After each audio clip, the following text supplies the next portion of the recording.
Hello and welcome to the Sunday service. This is a weekly video from me to you that I hope will help you to create and live a life you love. And this week I would like to discuss why women need to stop using the F word. So, if you're a woman and you're watching this, let me ask you, have you ever felt like you're not expert enough, like you just don't know enough and you are going to get found out any second?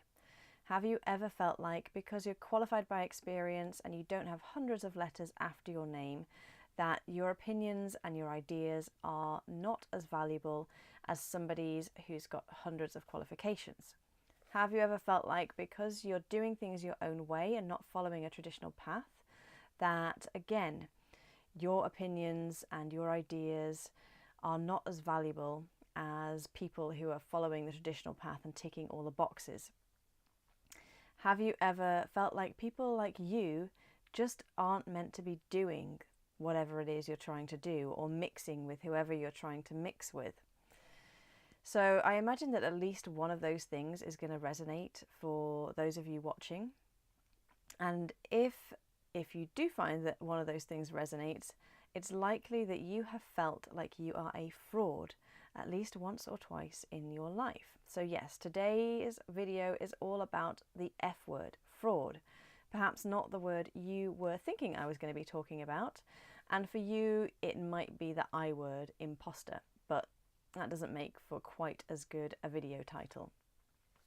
So the reason I wanted to talk to you about this week is because I recently went to a women's networking event full of fantastic, professional, successful, beautiful women, and so many of them, including myself, stood up and either said that they felt like they were a fraud, or the way that they talked about themselves and their business implied that they felt like they were a fraud.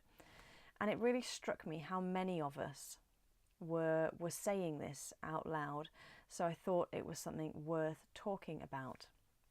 Now, personally, I've experienced this multiple times. I experience this on a daily basis. I almost have a constant tape in my head telling me that I'm not meant to be doing what I'm doing, I'm not the right kind of person to be doing what I'm doing, I'm going to get found out, I'm going to get busted, and what I've been able to do is to analyse that tape just runs on a consistent basis. It doesn't matter where I am, who I'm with, what I'm doing, there will always be that voice inside me telling me that I should be doing it differently, I'm not doing it quite right, I'm going to get found out, that my voice isn't as valuable or as valid as somebody else's.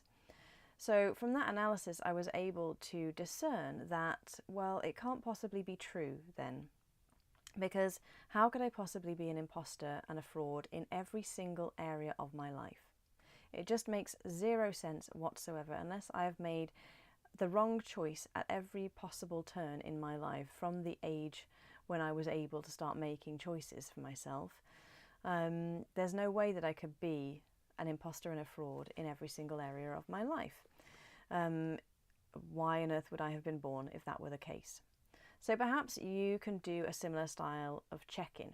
Just check in with yourself and see whether you have this tape about being a fraud, being an imposter, not being good enough, just running constantly on loop in the background.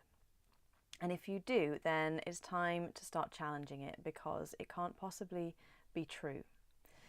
Now, what I've also been able to understand is that this voice, this tape, is trying to help me avoid rejection, avoid humiliation, avoid confrontation. It's trying to keep me safe and small for whatever reason. So there is a reason, there is there's something good behind it. But it's time now for me to say, I don't need you to protect me anymore. Now, this I think originates from different places for different people. So personally, I'm a perfectionist. I grew up in a very religious background, and that led me down a route of believing I needed to be perfect in order to avoid the gates of hell, effectively. It's quite a deterrent. And so that, I believe, is the root of where some of mine has come from. It's this perfectionism, this idea that I have to be excellent and perfect before I can contribute, before I can engage. I have to be sure that I'm going to be right before I can raise my voice. For others, it might be something else. It might be ancestral. It might be, you know, all the years and centuries of persecution that women have experienced when we did stand up and raise our voices, when we did try and make ourselves heard. That is still being carried through with you or with many of us. It might just be current society. It might be that you've witnessed that men's voices are just far more valued than women's are. That women's opinions are just not as valued, or perhaps that the bar is higher for women, that we have to be that little bit extra good.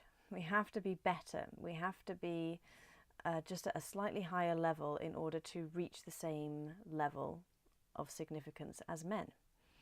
It might be something that happened in childhood for you. It might be an experience where you were told that you were wrong, you were humiliated, you were hurt, you ended up in a confrontation for speaking up. Whatever it is, it can be useful to analyse and understand, but equally it's useful to recognise it's ours now and it's ours to change and to do something different with. So what can we do differently? Well, the first step is to be aware. Always the first step is awareness. So catch yourself, just catch yourself when you find yourself thinking that you're not good enough, thinking that you need to just learn a little bit more, thinking that you need to just perfect that thing a little bit more before you do it, thinking that other people are doing it already, so you know maybe you shouldn't bother. Whatever it is that's stopping you from contributing, just catch yourself and recognize what that's actually all about. It's all about trying to keep you small and stuck. And then the next thing that I think is helpful to do is to just push through. Sounds so easy when you say that, but just push through and start raising your voice, start communicating authentically. And the more you do it, the more you are going to gather evidence for the fact that it is safe to raise your voice. You are going to be heard, your opinion is valued. And also remember that somebody needs to hear what you've got to say, and that each of us, say if we are helping professionals and we're working with clients, or even if we're working in a corporate, that we might be just a bit further along our journey than somebody else. We only need to be a few steps ahead in order to be able to help somebody else along the way. So you're in the perfect place to help others, and just also recognize that because we're all so different, we see things from different perspectives, that you might be seeing something that nobody else in the room is. And so it's always worthwhile raising your voice, being brave enough, especially in a corporate environment, being brave enough to put up your hand and ask a question without being afraid that you're going to look stupid. The likelihood is that somebody else has the exact same question. I know, I've been there. I was the one who always asked the questions, and there was always someone else who had the exact same question. And then finally, just connect back to your passion and your why. Why is it that you're doing what you're doing, that you're even wanting to raise your voice, that you're even wanting to speak up and have your voice heard?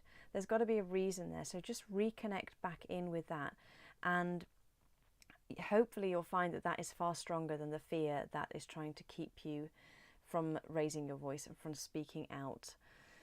And again, the more you do speak up and the more that you do raise your voice, the more you're going to collect evidence for the fact that you need to be doing this, that the world needs you to be doing this. So make sure that you are always connected with your passion and the truth of who you are and why you're doing this in the first place. So I hope that that video was useful, and I hope that going forward you are going to nip in the bud any thoughts of you being a fraud or an imposter, and you are going to go for things. And as Richard Branson says, take opportunities when they are given to you, even if you don't know that you can do it, and figure it out later. So I wish you a wonderful week ahead, and I very much look forward to catching you again in next week's Sunday service video.